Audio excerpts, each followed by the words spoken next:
Next up, employee resource groups, one of those topics that people tend to be emotional around and very interesting for many. We'll talk about the current status and the challenges looking to the future. Magdalena Bukawa, Akamai, welcome. Monika Lies, Diversity Hub. Welcome, everyone. Glad to have you. And let's start with the biggest question that we have prepared for today. Is it really a challenge? Promote, sustain ERGs today? If yes, why? If not, good.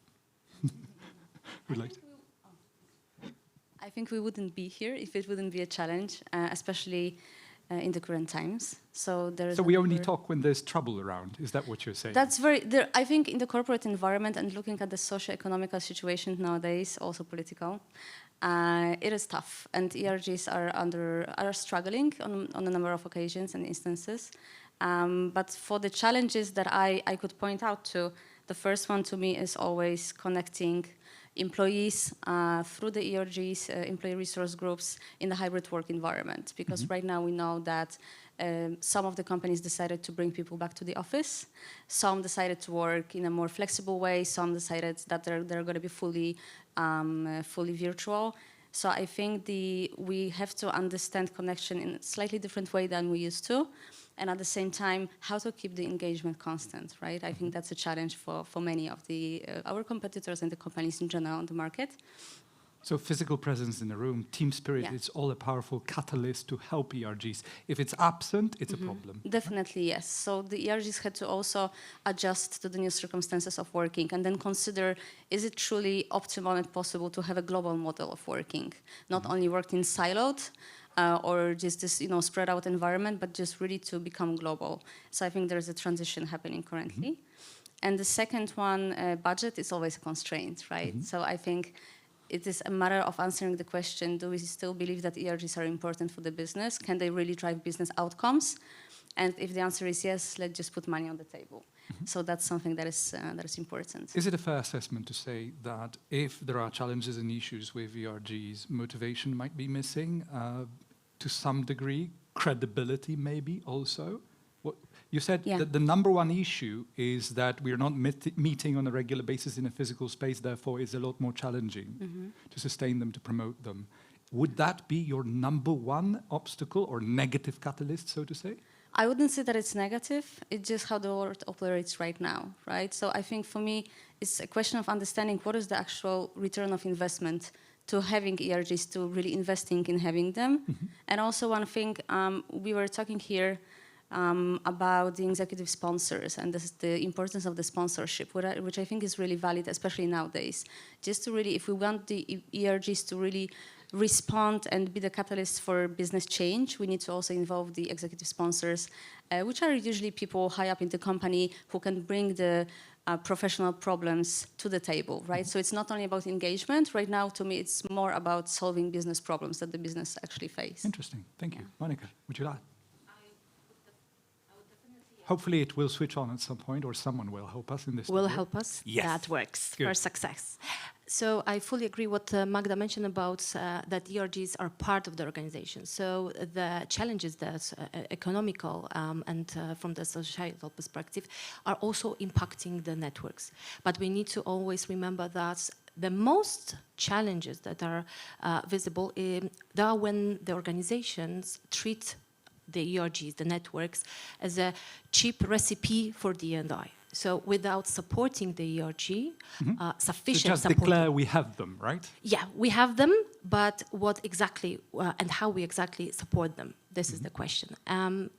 One more that is also worth mentioning is participation. And we observe that it's a challenge now, and in both ways, in either in-person activities, but also the virtual ones, so dual approach. Still, if available, causes the challenges also in the terms of participation. And definitely sometimes it's because of the communication that people don't know that may participate in, do fantastic work together with the network.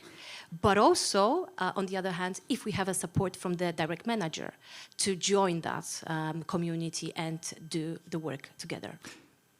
Monika, Magda, what you're telling me is that we're past the low-hanging fruit stage. We are grabbing the ladder and going to the orchard. So apparently there's been some kind of evolution in the way ERGs have been basically helping address modern workplace issues. What kind of evolution are we talking about? What stage are we at? Because clearly motivation is missing. Clearly, even if you can make it an informal or relatively informal structure, it's yet another structure that people commit to.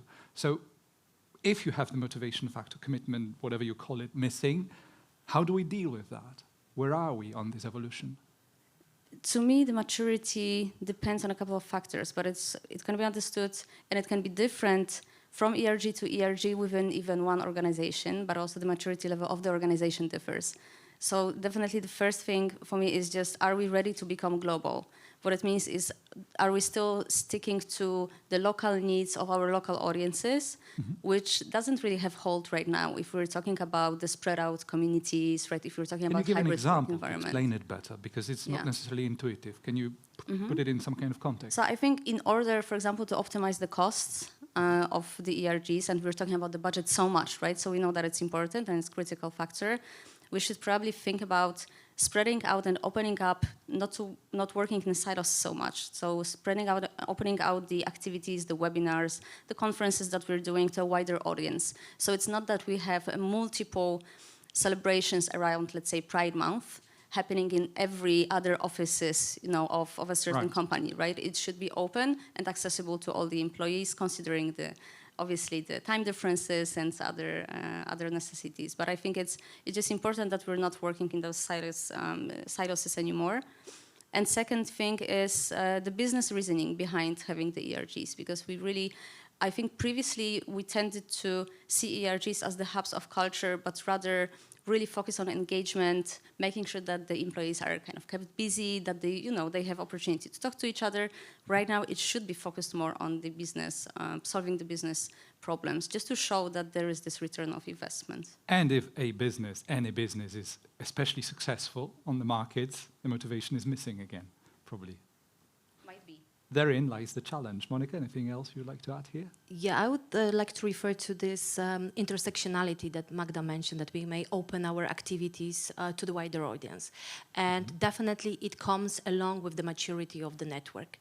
So we need to remember that the support that ERG may require may differ depending on the maturity stage level of the particular network. So at the beginning, that is why it's a dialogue. Dialogue that it should start at the beginning and be continued with the sponsors, with the organization, with the NDI team, to get the required support. For example, the development programs for the ERG leaders. So ERG leaders standing there lonely, stranded, left by everyone, what can we do for them? Definitely support from the perspective of personal, but also professional development, because we need to remember that this volunteering work engage people without sometimes leadership experience. Appreciation, recognition, what else are we talking about? Recognition, and this is something that we are struggle, that they are, hidden heroes doing the fantastic work and being unseen. And definitely the ERG Excellence Award is a thing that the award was brought to the attention just to highlight that visibility of the networks and their leaders. Speaking of hidden heroes, I have an extra microphone for our audience questions. So now is the time for you to think about those questions, ladies and gentlemen. No pressure. Meanwhile, what do we do about that? How do we support ERG leaders other than a bag full of cash? I think we can do that in a number of ways. Depends on what is the organization ready for. But in my opinion, what was very helpful for the leaders that we had in my network, recognition definitely, it can be something small, like through email, however meaningful, definitely true. If there are sorts of accolades available to all the employees, why not utilize that?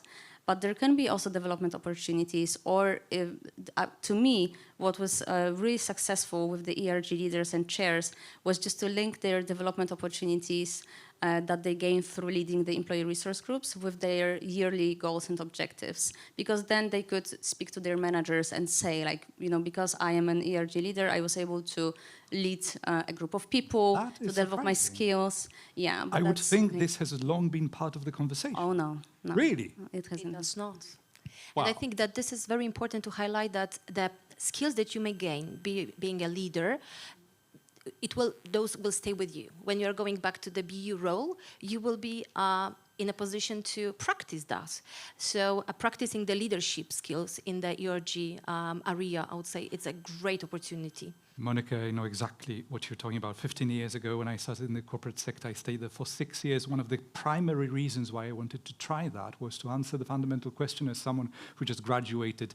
Do I have any potential to sustain stress over a long period of time? How do I respond to teamwork, project management, all these skills? Once you're exposed to this environment, you really learn who you are and what you want and what you don't want in life. It's as simple as that. Audience questions. Ladies and gentlemen, our dear guests, anyone would dare address our fast-paced speakers to ask a question? Yeah, Michalina, can you approach the camera? Come on. There you go. Hello, that wasn't planned. Okay, so my question is actually, you mentioned about the recognition of a ERG leader. What about his or her professional development when it comes to their competences? Do companies care for their competence, development of their competences? If I may refer to the experience that we've had in the ERG Center by Diversity Hub, we support organizations by delivering development programs dedicated to ERG leaders to support their and to upskill them in the area that is really required to be effective leader of the ERG and to gain this knowledge that help them to achieve the SMART goals that they are putting in front of the ERGs. SMART goals always sounds good. Magda? Just a tiny thing, because we also had the discussion with some of the members of this lovely audience previously, and what was really clearly pointed out, there is one missing resource for the ERG leaders to lead effectively and for people to be really engaged in the ERGs, and that's time. And so the organization, we still lack, as managers, we lack giving the free time and free hand to those who want to be engaged, because we always consider the business priority to lead the day-to-day, tasks. And so I think if there would be an opportunity to grant additional hours to those who are engaged and really want to stay connected through the work of the ERGs, that would be so much easier. So that's also a call out. And I'm sure that Magda's deliberate use of lovely audience was a subliminal attempt at squeezing one more question from this audience. Do we have one? If not, what can I say? This was so interesting and so intimidating for our audience that they fear not ask you a question. An absolute pleasure talking to you. Thank you so very much, Magda. Thank you. Monica. Thank you very much. Thank you.